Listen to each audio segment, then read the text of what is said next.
Welcome to Sumathi சமையல். நம்ம வீடியோவை பார்க்குறதுக்கு முன்னாடி நம்ம சேனலை சப்ஸ்கிரைப் பண்ணுங்கள், பக்கத்தில் இருக்க பெல் பட்டன். இது பொங்கல் ரொட்டி.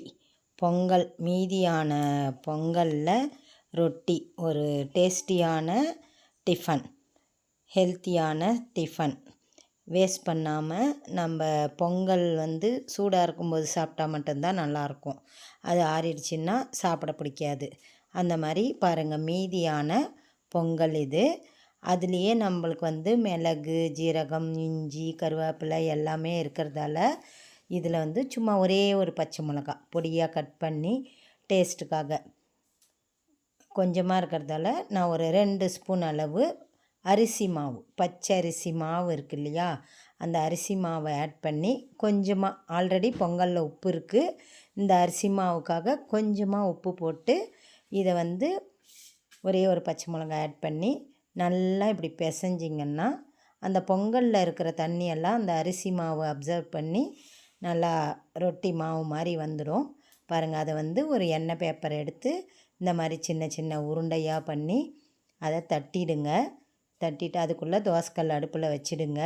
கல் சூடு ஏறத்துக்குள்ளே இந்த மாதிரி குட்டி குட்டியாக நம்ம இருக்கிற மாவை, பொங்கல் ரொட்டை இந்த மாதிரி தண்ணி லைட்டாக தொட்டு நீங்கள் சின்ன சின்ன உருண்டையாக எடுத்து இது மாதிரி தட்டிட்டிங்கன்னா கையிலெல்லாம் ஒட்டாது, ஈஸியாக வரும்.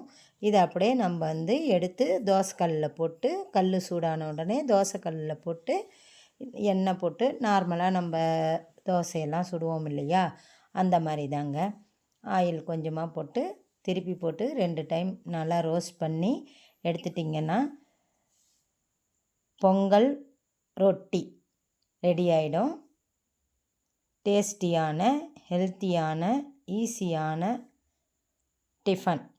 மீதி ஆகிற பொங்கலை வேஸ்ட் பண்ணாமல் இந்த மாதிரி ட்ரை பண்ணி குழந்தைங்களுக்கும் கொடுக்கலாம், பெரியவங்களும் சாப்பிட்லாம். ரொம்ப சாஃப்டாக சுவையாக இருக்கும். பொங்கல் ரொட்டி ரெடி ஆயிடுச்சு. எல்லாரும் ட்ரை பண்ணுங்கள், ஃபீட்பேக் சொல்லுங்கள்.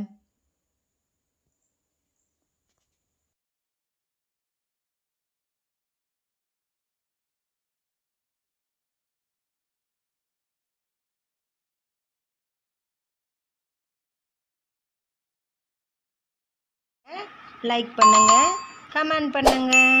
தேங்க்யூ.